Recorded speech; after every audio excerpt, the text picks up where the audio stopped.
Earthquake on Everest, the worst mountain disaster of all time. At this stage, Everest was killing 1 in 6 people's lives. Imagine facing a nightmare where every step could be your last. I think had we not left base camp that morning, I probably wouldn't be speaking to you now. This is the true story of Mount Everest's deadliest day, where climbers found themselves trapped in an intense battle against nature's fury. 4,000 feet of snow, just kind of coming, and there's nowhere to run. At one point I figured, like, did I die? You won't believe the impossible choices they had to make to survive. Welcome to Surviving the Impossible. Prepare to be shocked by what happened on that mountain.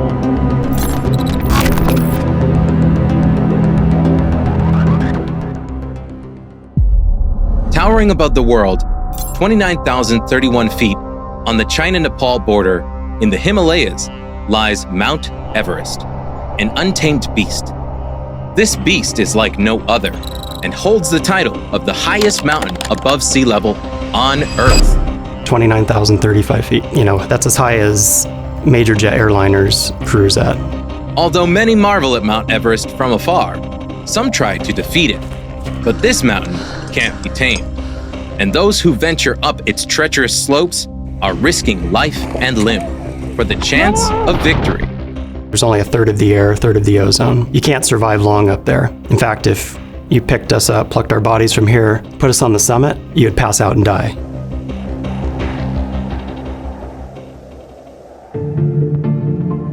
Ever since its first ascent by Sir Edmund Hillary and Tenzing Norgay in 1953, people have been attempting to climb Everest.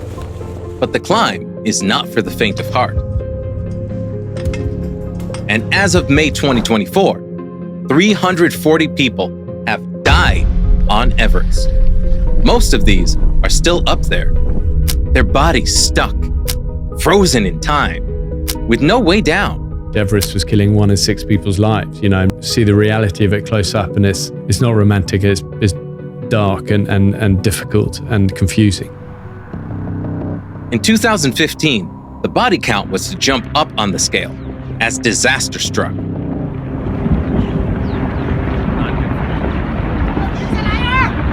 But it started out like any other year, with hundreds flocking to the mountain, all with the sole aim to make it to the top.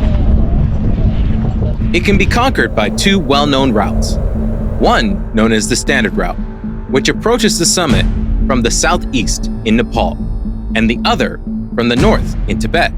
Both present dangers, and both pose significant risks to those who venture into the frozen landscape.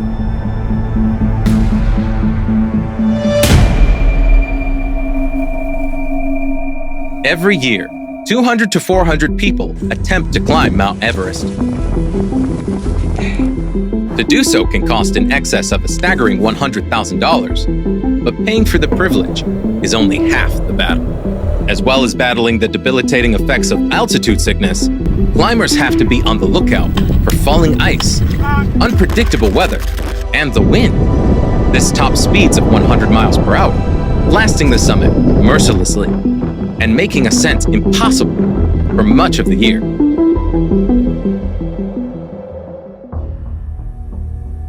Perhaps the most famous hurdle of them all, climbers must cross the infamous Khumbu Icefall, which lies 17,999 feet just above base camp and moves downhill at a staggering 3 to 4 feet every day. The ever-changing landscape of the icefall makes it a treacherous obstacle with only flimsy ladders and thin ropes laid out by the brave Sherpas to bridge the crevices. And one of the most, if not the most dangerous part of Everest is a Khumbu Icefall, crossing these walls of ice, and the walls of ice shift sometimes a meter a day, and the ladders collapse.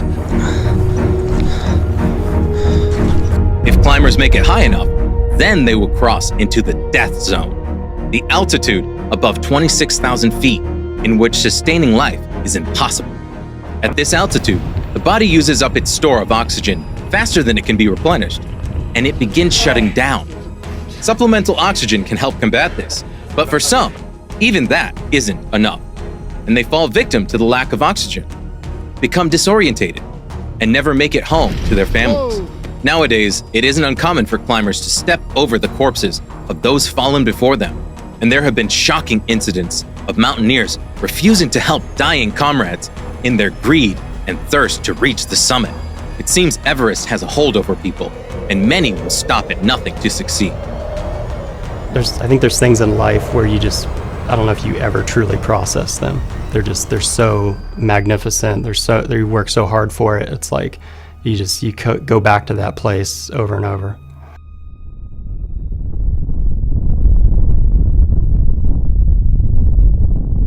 But there is another danger that threatens every climber who attempts Everest: avalanches. They can strike at any time, and often there is only a few seconds warning. Not enough time to get off the slopes of the highest mountain in the world. In 2015, that's exactly what happened, and it ended up being the worst mountain disaster of all time. The season was like any other. Base camp was a constant hive of activity, with a 1-to-3 ratio of climbers to assistants. The area was buzzing with guides, Sherpas, cooks, camp managers, and liaison officers, all intermingled with the clients who had paid their extortionate fees for their once-in-a-lifetime opportunity. Amongst those at base camp was 19-year-old Brit, Alex Staniforth. This was Alex's second attempt at Everest. He had tried to become the youngest Briton to summit the year before. It was all he had ever dreamed of, and he was determined to make it this time around. 2014 was my first attempt. We spent 3 weeks walking to base camp. Everything was fine, everything was going to plan. You know, it was happening, it was exciting. I couldn't believe I was there. And then a day before we got to base camp, there was a big avalanche in the Khumbu Icefall, and sadly 16 Sherpas died.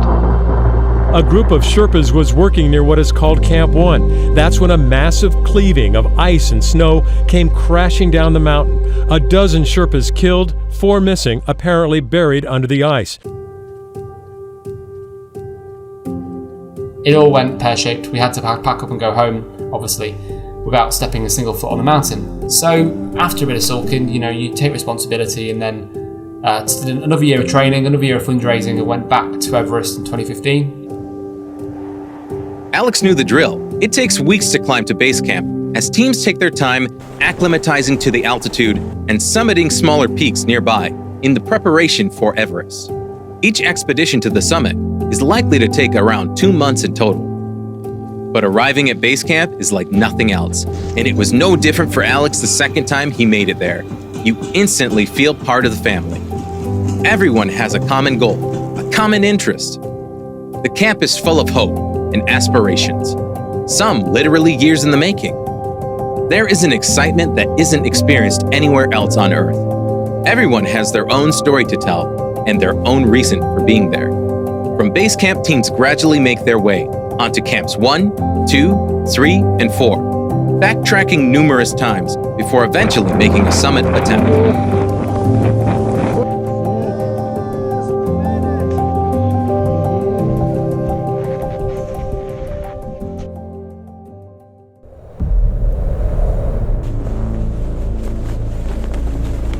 Whilst climbers had bathed in glorious sunshine during the previous few days, the morning of April 25th, 2015 was very different. Some woke up disappointed with the change in scenery. The sky was overcast and gray. Everything looked white and dull, and a thick fog hung in the air. Only the brightly colored tents stood out at base camp. But with the sun hidden from view, there was an icy chill lingering over the mountaineers.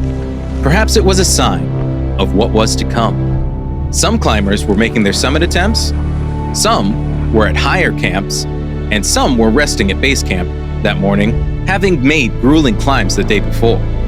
They were all unaware of what was about to happen, something that would change their lives forever.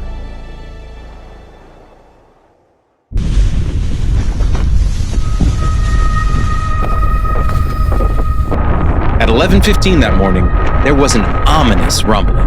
The ground began to shake. Those higher up the mountain felt dizzy and tried to steady themselves. Maybe it was the altitude getting to them, but this wasn't the altitude. It was something far more deadly.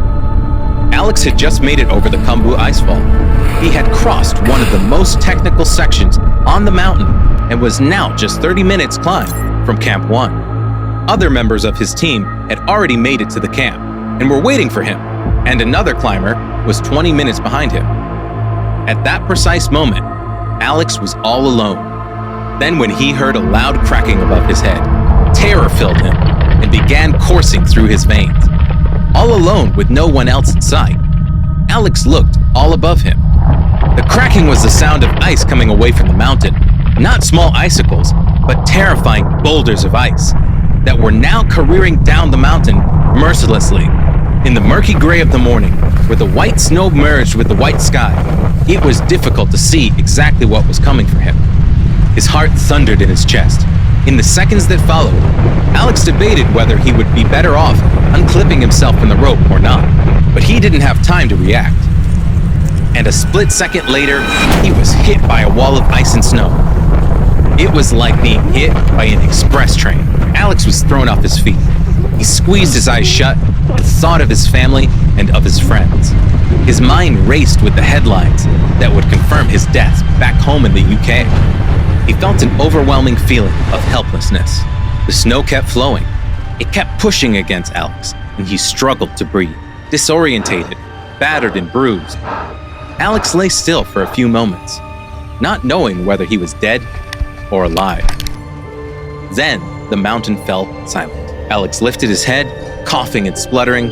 He pulled himself out of the snow and stood up.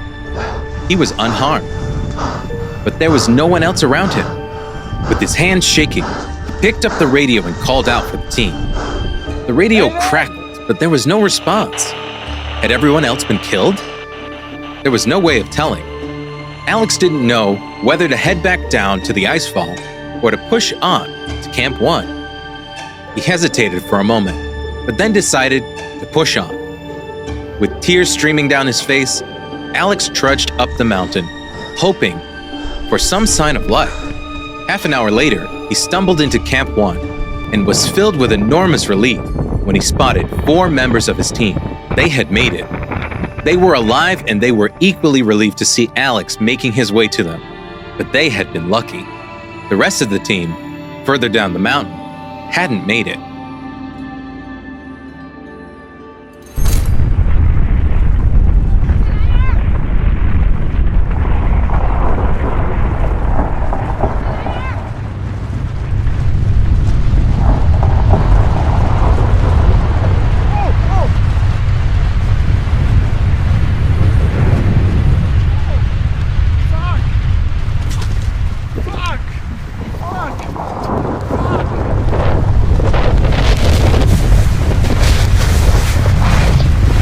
The tremor has caused the worst disaster ever on the mountain.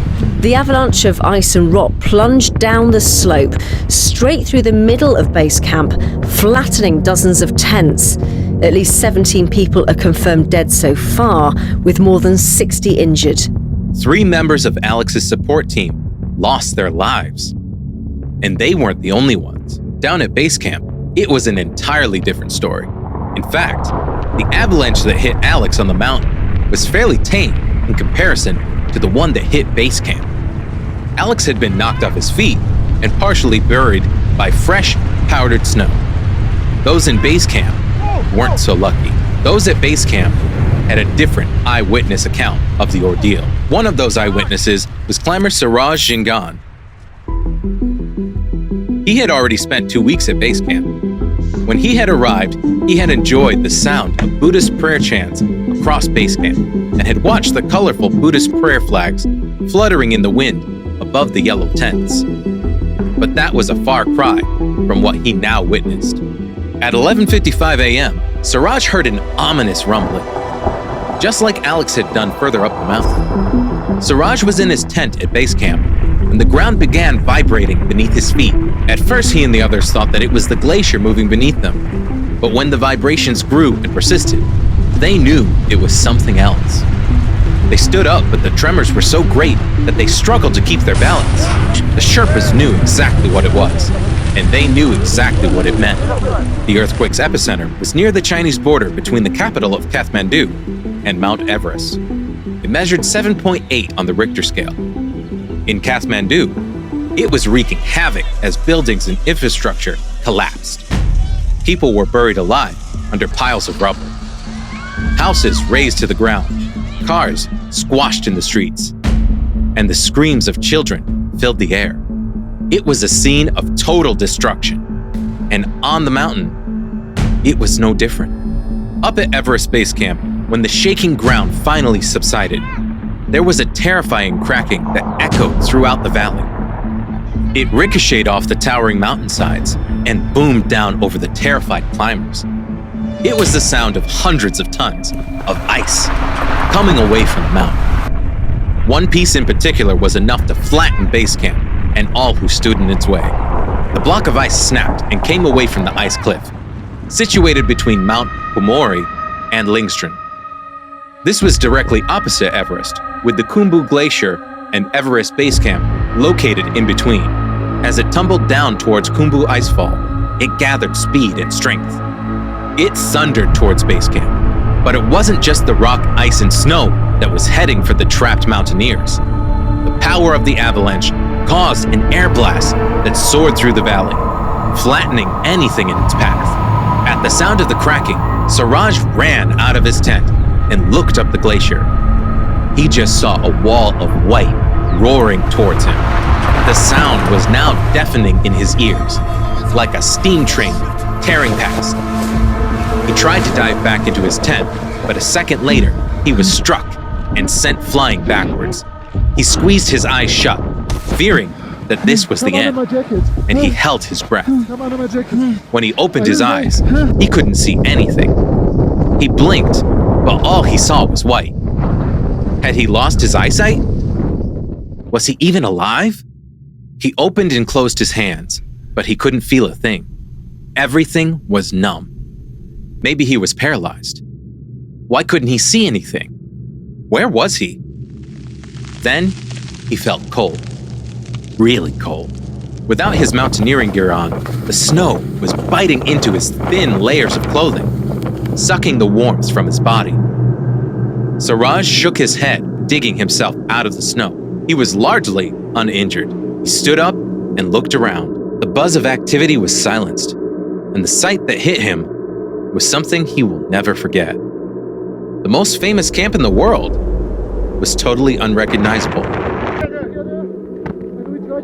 The camp was a mess of debris, scattered all around him. Everything had been flattened. Suraj couldn't recognize anything. There were no landmarks. It was just a blanket of white all around him. His own tent had been demolished. It had been reduced to a few tattered ribbons of material and some bent tent poles, all twisted and contorted beyond recognition. And there was silence, total silence. An eeriness filled the air. For a moment, Suraj thought he might be the sole survivor. But then, around 15 feet away, he saw some snow moving. He ran over to it and began scrabbling at the snow. Suraj began digging where he had seen some movement, and a head poked out. Suraj couldn't believe it. He continued digging his friends out, and one by one, they came to the surface. Then came the full realization of what happened, and the screams for help. Suraj and the other survivors began running to help those in pain or buried in the snow. There was a fear that most of the people at the base camp were now buried beneath the snow and trapped. Only when they were all out did Suraj allow himself to breathe. Then came the full realization of what happened, and the screams for help. Suraj and the other survivors began running to help those in pain or buried in the snow. There was a fear that most of the people at the base camp were now buried beneath the snow and trapped. Most of the people that weren't buried or dead were injured in some way. One of those people was Brooklyn film director Michael Churton.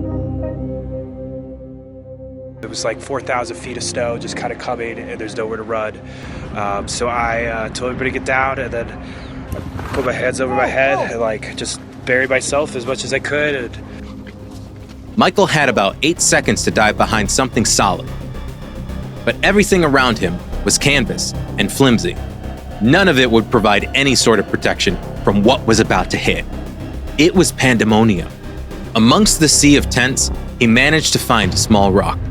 It was about 4 feet tall, and he crouched down behind it, covering his head and the back of his neck. But in doing so, he had left only a very small pocket of air for him to breathe.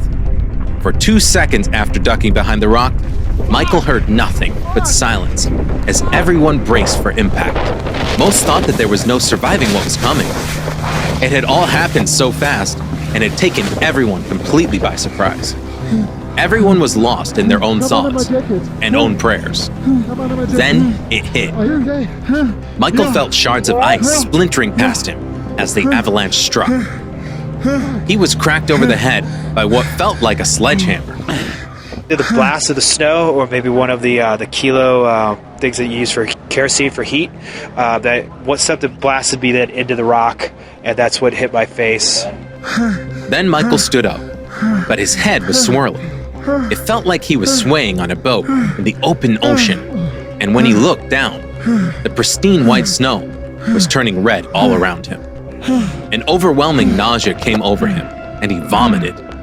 His face had been smashed, breaking his nose and several bones.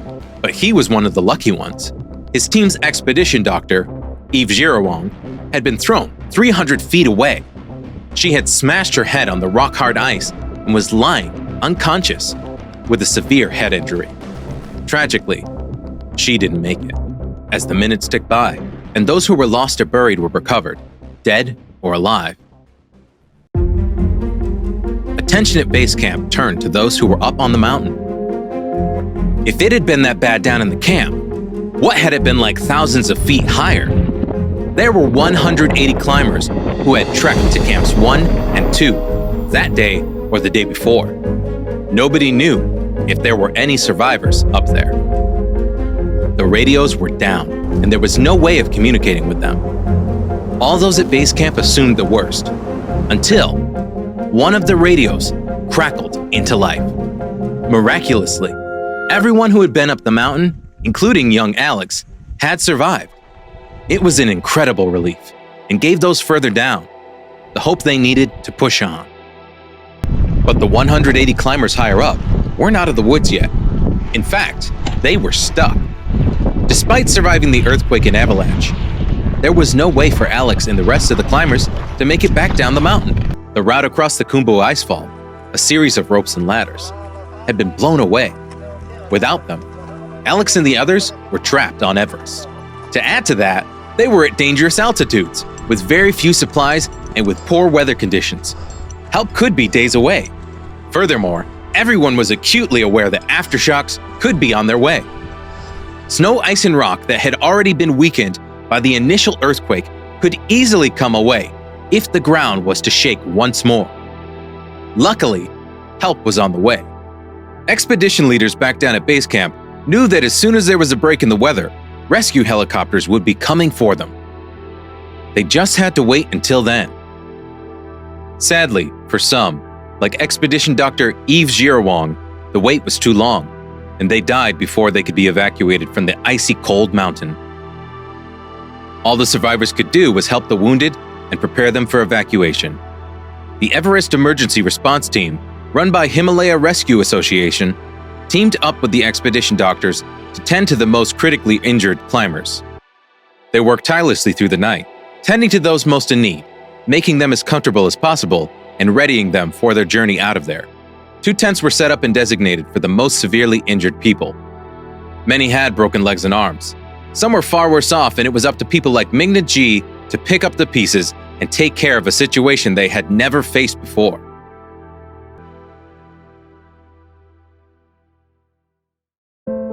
Mingma G was a local who was leading a team of 23 climbers, 25 Sherpas, and 10 support staff.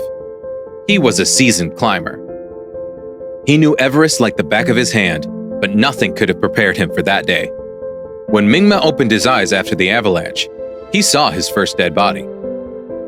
It was that of his friend and Sherpa. But that wasn't the worst of it. Mingma's nightmare had only just begun. He was responsible for more than 50 people on the mountain that day, and he began searching for survivors. One client was stumbling around in the snow, and Mingma rushed up to him. But when he got closer, he realized there was no hope for the climber. A tent pole had torn through his eye socket, and within minutes the man was dead. Mingma couldn't believe the extent of the damage. It was like nothing he had seen before. But the worst thing was that there was no chance of a rescue. With almost no visibility, they knew helicopters weren't going to get to them. The satellite phones were down, and it was impossible to call for help. As dawn broke on the following day, the dense fog cleared. It was still cloudy and icy cold on the mountain, but there was better visibility, and hope lifted for a chance of a rescue mission. Expedition leaders like Mingma had expected a rescue helicopter to arrive by 6 a.m., but it didn't make it until 9 or 10. Those were precious hours in which people were losing their battles. Up there for the most severely injured, every minute counted.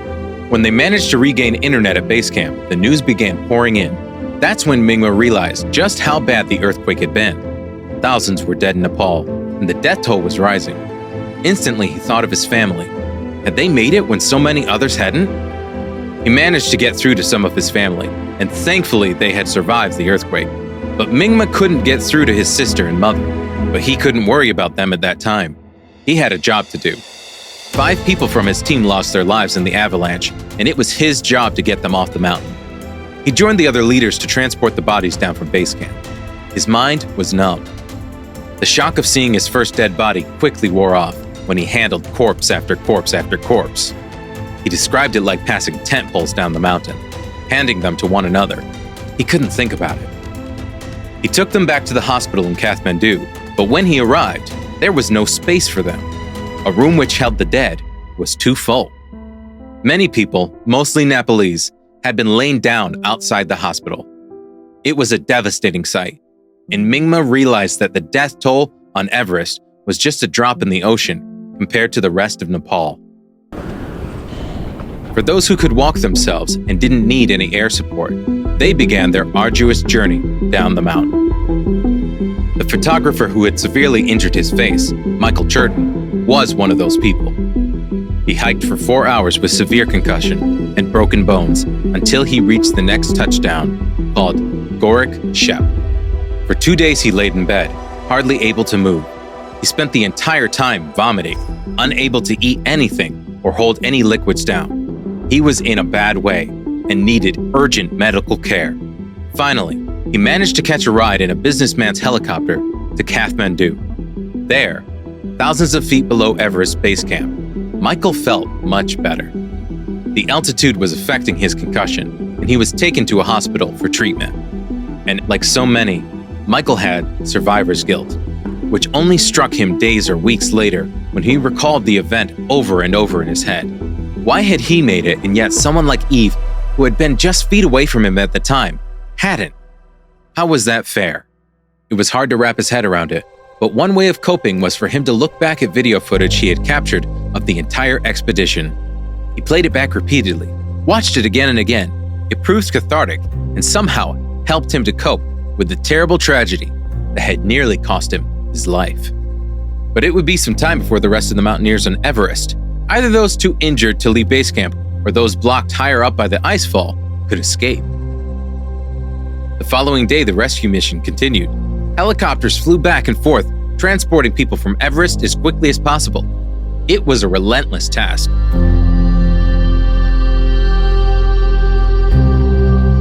Up at Camp 1, Alex and his team were waiting patiently. The Sherpas who were with them tried to be reassuring, but even they were shocked by what had happened. It turned out it was the worst earthquake to hit Nepal in over 80 years, and nobody saw it coming. 9,000 people lost their lives when the earthquake hit, as towns and villages were flattened by the tremors. High up on the mountain, they were rationing their food well and could survive a few days on what they had left. But there was a great concern. Their fuel was running out. Without it, there was no way for them to melt the snow and therefore no water for them to drink. At that altitude and under those conditions, becoming dehydrated was a real danger. Some managed to send messages to loved ones. Others posted on social media, detailing their dire situation. They asked for people to pray for them. telling them they were trapped up on the mountain with no way back. All they could do was wait and hope. But thankfully, they survived. 40 hours after the earthquake and subsequent avalanches, the gloomy skies finally gave way to some better weather. The helicopters were able to make it higher up the mountain and evacuate the stranded climbers out.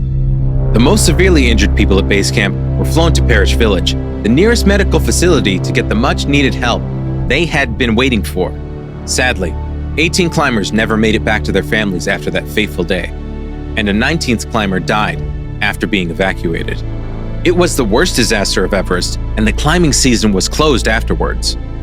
There was a fear that aftershocks could still hit the region, and those fears were realized. Just a few weeks after the tragedy, another earthquake hit, 7.3 on the Richter scale. Nepal had been devastated by the earthquake. For those on Everest at the time, the earthquake and avalanche were something they would never forget. The experience had changed their lives forever. Some pushed through the pain and headed back to the world's highest mountain to finish what they started. Others were grateful to be alive and see the sunrise another day. And some, like Mingma, felt mentally stronger and returned to the mountain now, guiding without fear, certain that the tragedy was an uncontrollable destiny.